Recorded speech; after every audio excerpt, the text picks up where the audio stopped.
Question number 10 की बात करें तो क्वेश्चन नंबर 10 कह रहा है कि निम्नलिखित सारणी का माध्य होगा। ठीक है, अब इस प्रकार से आपको वर्ग अंतर बारंबारता आपको दिया गया है और इसमें आपको माध्य फाइंड करना है। ठीक है, तो देखो यहाँ से अगर हम बात करें क्वेश्चन नंबर 10 की, ठीक है, तो देखो बच्चों जो क्वेश्चन नंबर 10 है ना, इस प्रकार से पहले मैं सारणी बना लेता हूँ। ठीक है, तो देखो यहाँ से अगर हम बात करें तो यहाँ से आपको वर्ग अंतराल दिया है। ठीक है, और यहाँ से आपको बारंबारता यानी कि एफ दिया है। ठीक है, तो यहाँ से हम क्या करेंगे, यहाँ से हम x और fx को फाइंड करेंगे। ठीक है, तो इस प्रकार से मैं बना लेता हूँ। ठीक है, देखो वर्ग अंतराल जो बच्चों आपको दिया है वो आपको 1 से 3 दिया है। ठीक है, 3 से 5 दिया है, 5 से 7, 7 से 9 और 9 से 11। ठीक है, इस प्रकार से आपको वर्ग अंतराल दिया गया है। और बारंबारता यानी कि जो यफ है वो आपको दिया है 3 दिया है, 2, 4, 2, 3। ठीक है, इस प्रकार से आपको बारंबारता दिया गया है। ठीक है, तो बच्चों यहाँ से हम क्या करेंगे, x को फाइंड करेंगे। ठीक है, तो x देखो कैसे फाइंड करेंगे, देखो यहाँ पर जो अंतराल है, ठीक है, देखो 1 और 3 के बीच का कितना अंतराल है, 2 का। ठीक है, तो यहाँ पर x कितना आ जाएगा, 2 आ जाएगा। ठीक है, 2 का अंतराल है तो इसमें हम क्या करेंगे, 2 का अंतराल से लिखते जाएंगे। ठीक है, तो 2 हो गया, 4, 6, 8, 10 हो जाएगा। ठीक है, इसी प्रकार से fx को भी फाइंड कर लेंगे। f और x का यहाँ पर मल्टीप्लाई करेंगे तो देखो 3 और 2 का जब मल्टीप्लाई करोगे यानी कि गुणा करोगे तो 3 दूना 6 हो जाएगा, 2 गुणे 4 करोगे तो 8 हो जाएगा। ठीक है, 4 गुणे 6 करोगे तो 24 और 2 गुणे 8 करोगे तो 16 एंड 3 गुणे 10 करोगे तो 30 हो जाएगा। ठीक है, तो इस प्रकार से पहले आपको x और fx को फाइंड कर लेना है। ठीक है, इतना करने के बाद आपको क्या करना है बच्चों, यहाँ से आपको सिग्मा f यानी कि f को ऐड कर लेना है और सिग्मा fx यानी कि fx को ऐड कर लेना है यानी जोड़ लेना है। ठीक है, तो पहले f को जोड़ते हैं, देखो 3 2 5, ठीक है, 5 4 9, 9 2 11, 11 3 आपका 14 हो जाएगा। ठीक है, fx की बात करें तो fx को जोड़ो, देखो 6 8 कितना हो जाएगा आपका, 6 8 14। ठीक है, 14 और 24, 14 और 24 38, 38 और 16 आपका हो जाएगा 54, 54 और 30 आपका 84। ठीक है, तो यहाँ से आपका f 14 आ गया और fx 84 आ गया। ठीक है, आपको क्या फाइंड करना है, आपको यहाँ से माध्य फाइंड करना है। ठीक है, तो यहाँ से माध्य का फार्मूला होता है x के ऊपर बार बराबर सिग्मा, ठीक है, सिग्मा fx बटे fx होता है, सॉरी सिग्मा f होता है। ठीक है, सिग्मा fx बटे सिग्मा f होता है। ठीक है, तो सिग्मा fx का जो मान है वो कितना है, यहाँ पर आपको 84 दिया गया है। ठीक है, यानी कि यहाँ पर इसको जोड़ने पर 84 आया और सिग्मा f को जोड़ने पर यहाँ पर 14 आया, तो बट्टे में 14 हो जाएगा। ठीक है, तो 14 एकम 14, 14 छंग 84, यानी कि जो माध्य है वो आपका कितना आ गया, 6 आ गया। ठीक है, तो बच्चों माध्य आपका 6 आ गया, तो ऑप्शन कौन सा सही हो जाएगा आपका, ऑप्शन नंबर डी आपका सही हो जाएगा। ठीक है, तो क्वेश्चन नंबर 10 का आपका option number D is right answer हो जाएगा। ठीक है, देखो यहाँ से बात करें क्वेश्चन नंबर 11 की, तो क्वेश्चन नंबर 11 करें कि साइन 27 अंश बटे कॉस 63 अंश का मान होगा। ठीक है, तो देखो बच्चों जब आपको इस प्रकार से क्वेश्चन देना, देखो यहाँ पर 27 है और यहाँ पे 63 है। ठीक है, अगर दोनों को जोड़ने पर 90 आ जा रहा है तो जो उसका आंसर होगा वो 1 होगा। ठीक है, तो देखो 27 और 63 को जोड़ोगे तो 90 आ जाएगा। ठीक है,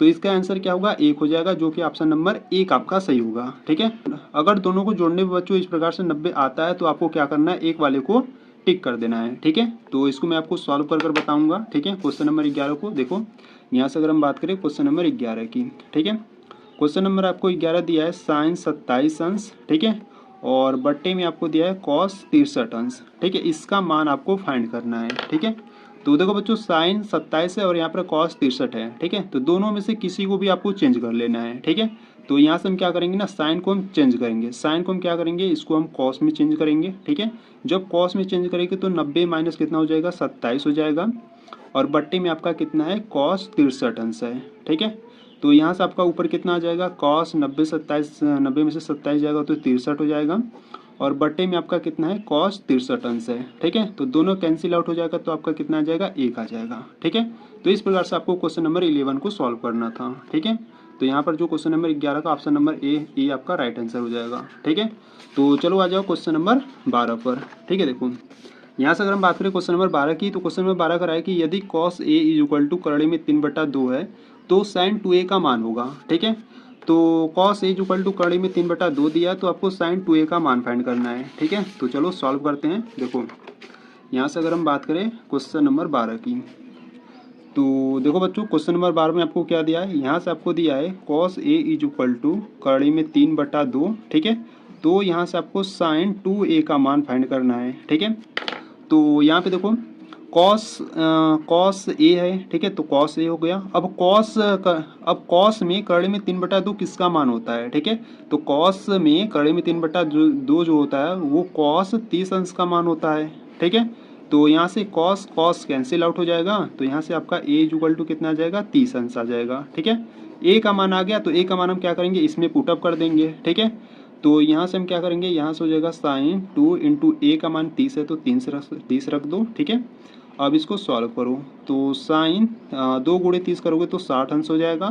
साइन 60 अंश का मान कितना होता है? कड़ी में 3/2 होता है। ठीक है, तो साइन 2a का मान कितना आ जाएगा? कड़ी में 3/2। ठीक है, तो कौन सा ऑप्शन इसमें आपका सही हो जाएगा? क्वेश्चन नंबर 12 का ऑप्शन नंबर डी आपका सही हो जाएगा। ठीक है, तो इस प्रकार से आपका क्वेश्चन नंबर 12 कंप्लीट हुआ। क्वेश्चन नंबर 13 पर आ जाओ। क्वेश्चन नंबर 13 का है कि 1 + tan स्क्वायर ए बटे 1 + cot स्क्वायर ए का मान होगा। ठीक है, अब इसका आपको मान फाइंड करना है। ठीक है, तो चलो सॉल्व करते हैं।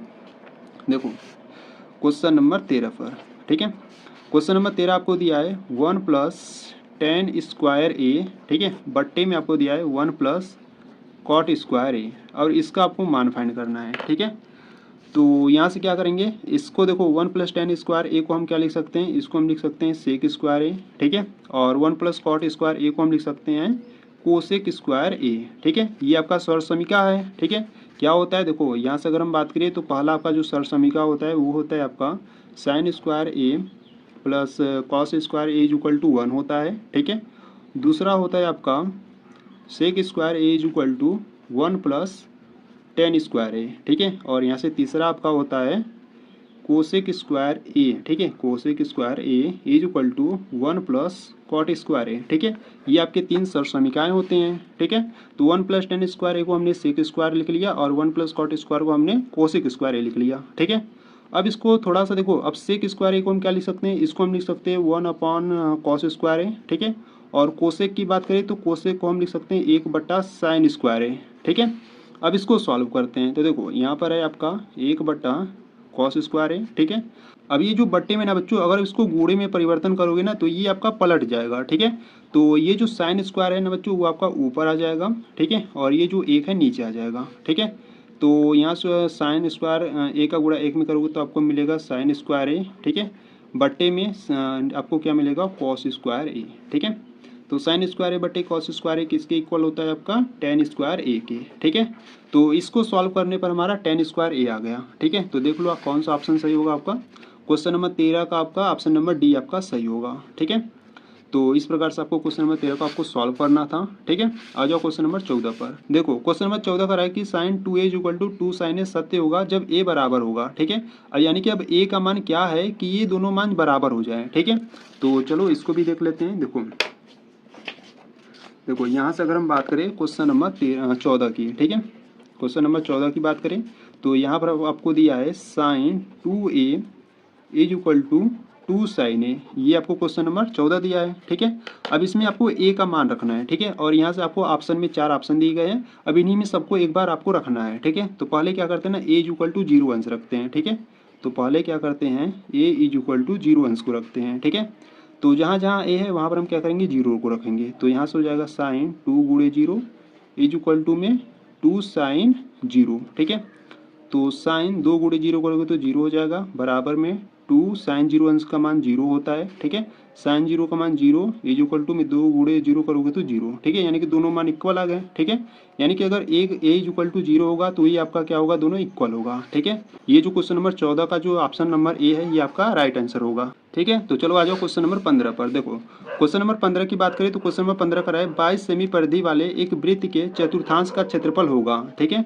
अब 22 सेमी का आपको एक क्या दिया है? एक परिधि वाला एक वृत्त दिया है। ठीक है, तो चलो सॉल्व करते हैं क्वेश्चन नंबर 15 को। देखो यहाँ से अगर हम बात करें तो यहाँ से आपको एक वृत्त दिया है इस प्रकार से। ठीक है, और इसका जो परिधि ना बच्चों वो आपको कितना दिया है? वो आपको 22 सेंटीमीटर दिया है। अब परिधि क्या होता है? परिधि आपका 2πr होता है। ठीक है, यानी कि जो 2πr है वो आपको कितना दिया है? 22 सेमी दिया है। ठीक है, इस वृत्त का चतुर्थांश आपको फाइंड करना है। ठीक है, तो फाइंड करते हैं। देखो यहाँ से पहले क्या करते हैं ना, देखो जो परिधि यानी कि जो 2πr है वो आपको 22 सेमी दिया है। ठीक है, तो यहाँ से हम पहले त्रिज्या यानी कि r का मान फाइंड कर लेते हैं। ठीक है, तो तो यहाँ से r इज इक्वल टू यहाँ पर 22 है, ठीक है। और ये यहाँ पर गुणा में, तो ये सभी क्या आ जाएंगे बट्टे में, ठीक है, 2 पाई। और इसको देखो यहाँ से काटो, 2 एकम 2 और 2 एक ग्राम में 22, ठीक है। यानी कि r इज इक्वल टू 11 बट्टा पाई आ गया, ठीक है। तो यहाँ पर क्या करते हैं ना बच्चों, पाई का भी मान रख देते हैं, ठीक है। 11 बट्टे पाई का मान क्या होता है, 22 बट्टा 7 होता है। 7 यहाँ पर आपका ऊपर चला जाएगा, ठीक है। यानी कि r इज इक्वल टू 11 गुणे 7 आपका 77 हो जाएगा, बट्टे में 22 हो जाएगा, ठीक है। संख्याएं कट रही है, काट दो। 11 सते 77 और 11 दूना 22, ठीक है। यानी कि जो r का मान है वो कितना आ गया, 7/2 आ गया, ठीक है। r का मान 7/2 आ गया। तो यहाँ से आपको वृत्त का चतुर्थांश का क्षेत्रफल आपको फाइंड करना है, ठीक है। तो यहाँ से अगर हम बात करें सूत्र की, ठीक है, तो यहाँ से सूत्र होता है आपका वृत्त के चतुर्थांश का क्षेत्रफल, ठीक है। वृत्त के चतुर्थांश का क्षेत्रफल।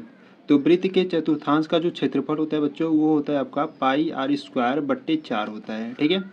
तो यहाँ से देखो पाई का मान हम क्या रखेंगे, 22/7 रखेंगे। और r² है तो r का मान 7/2 है, तो यहाँ पर देखो 7/2, यहाँ पर r² है तो 7/2 हम क्या करेंगे, 2 बार लिखेंगे, ठीक है। और सबके बट्टे 4। अब इसको थोड़ा सा सॉल्व करो, तो देखो यहाँ पर अगर हम बात करें तो 7 से 7 कैंसिल आउट हो जाएगा, ठीक है। और 2 एकम 2, 2 11 में 22, ठीक है। यानी कि यहाँ पे देखो 11 और 7, यानी कि 11 और 7 कितना हो जाएगा आपका, 77 हो जाएगा, ठीक है। और बट्टे में 2 बच रहा है और सबके बट्टे 4 है, ठीक है। इस 4 का गुणा इस 2 में हो जाएगा, ठीक है। तो क्या हो जाएगा आपका 77/4 दूना 8, ठीक है। तो 77/8, ठीक है। तो जो वृत्त के चतुर्थांश का क्षेत्रफल है बच्चों, कितना गया, 77/8 सेंटीमीटर स्क्वायर, ठीक है। तो आपका ऑप्शन नंबर कौन सा सही हो जाएगा, तो आपका 77/8 है, ठीक है। तो ऑप्शन नंबर सी आपका राइट आंसर हो जाएगा, ठीक है। तो यहाँ पर आपका क्वेश्चन नंबर 15 कंप्लीट हुआ, ठीक है। तो आ जाओ क्वेश्चन नंबर 16 पर।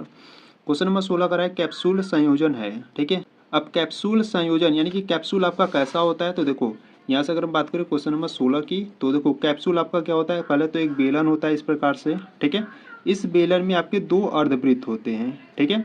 तो कैप्सूल में क्या होगा बच्चों, आपका एक बेलन होगा, ठीक है, एक बेलन होगा और प्लस 2 अर्धगोले होंगे, ठीक है।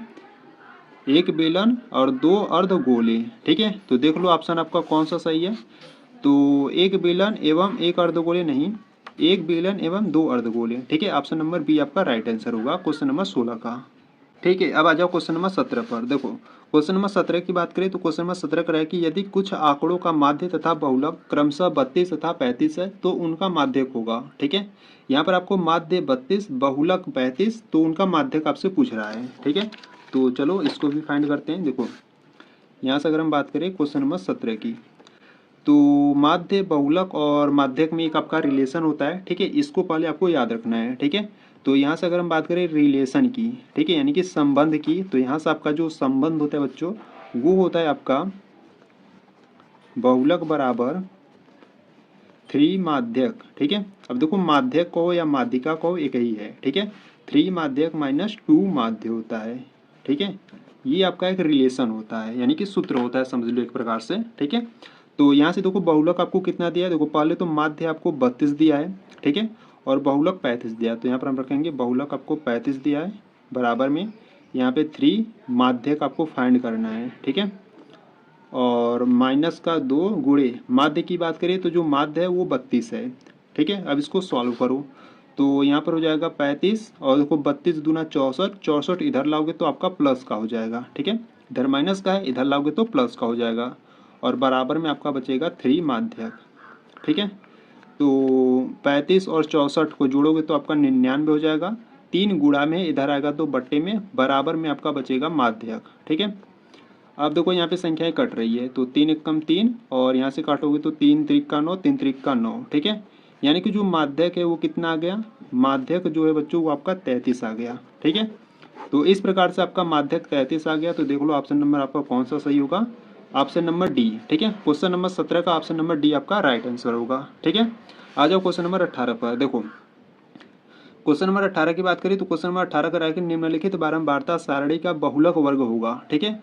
बहुलक वर्ग की बात करें तो बच्चों बहुलक वर्ग क्या होता है, जिसकी बारंबारता सबसे अधिक होगी वही आपके क्या होगा, बहुलक वर्ग होगा। ठीक है, तो देखो बारंबारता आपको इस प्रकार से दिया गया है। इसमें सबसे बड़ी बारंबारता कौन सा है, तो सबसे बड़ी बारंबारता यहाँ पर 19 है। ठीक है, तो 19 है तो इसका जो बहुलक वर्ग होगा वो कितना होगा, 15 से 20 होगा। ठीक है, तो क्वेश्चन नंबर 18 का सबसे बड़ी बारंबारता 19 है तो 15 से 20, तो ऑप्शन नंबर कौन सा सही हो जाएगा, ऑप्शन नंबर बी आपका राइट आंसर हो जाएगा। ठीक है, तो क्वेश्चन नंबर 18 का ऑप्शन नंबर बी।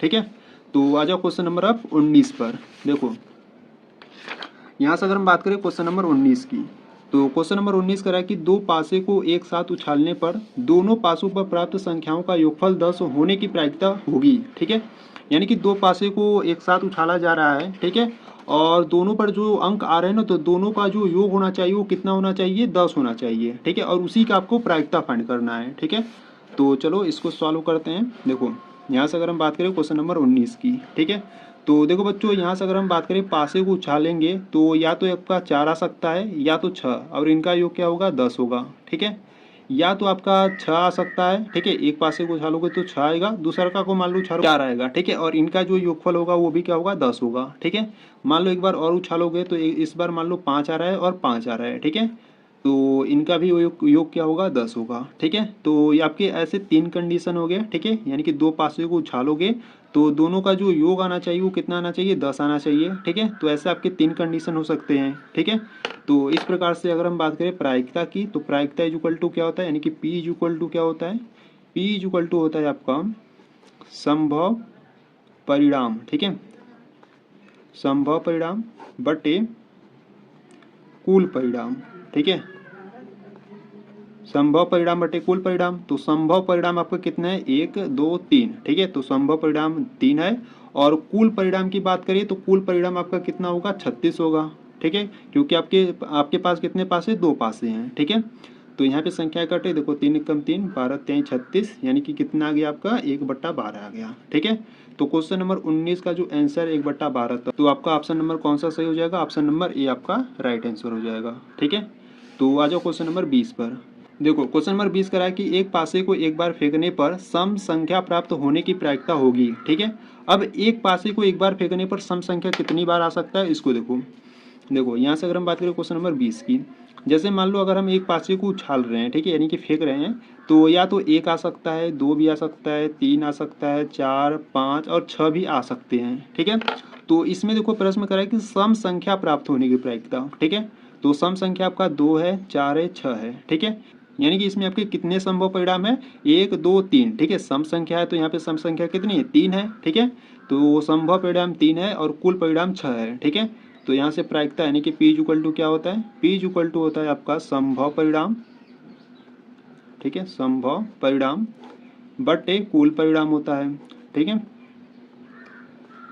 कुल परिणाम, तो संभव परिणाम कितने बच्चों, यहाँ पर 3 है, और कुल परिणाम कितना है, 6 है। तो 3 कम 3 3 दूना 6, यानी कि जो प्रायिकता होगी वो कितना होगा, 1/2 होगा। ठीक है, तो इस प्रकार से आपको क्वेश्चन नंबर 20 को सॉल्व करना था। ठीक है, कितना आंसर है, 1/2, तो आपका ऑप्शन नंबर सी आपका राइट हो जाएगा। ठीक है, तो इस प्रकार से आपको सभी क्वेश्चन को सॉल्व करना था। ठीक है, तो यहाँ पर आपके 20 क्वेश्चन यहाँ पर आपके कंप्लीट हुए। ठीक है, अब इसके आगे आपका खंड ब है। ठीक है, तो बच्चों खंड ब को हम क्या करेंगे, नेक्स्ट वीडियो में सॉल्व करेंगे। ठीक है, आज की वीडियो में हमने खंड अ को पूरी तरीके से एकदम कंप्लीट कर लिया। अगर इसमें आपको किसी भी क्वेश्चन में डाउट है तो बच्चों आपको क्या करना है, कमेंट बॉक्स में आपको बता देना है। ठीक है, खंड ब की बात करें तो खंड ब को अगर आपको देखना है तो बच्चों आपको प्लेलिस्ट को चेकआउट कर लेना है, वहाँ पर मैं आपको सभी वीडियोज़ को प्रोवाइड करा चुका हूँ। ठीक है, तो आप प्लेलिस्ट में जाकर उन सभी वीडियो को देख सकते हो। ठीक है, तो अगर आपको ये वीडियो अच्छी लगी तो वीडियो को लाइक करना, चैनल पर नए तो चैनल को सब्सक्राइब कर देना। ठीक है, तो चलो मिलते हैं नेक्स्ट वीडियो में, तब तक के लिए जय हिंद जय भारत।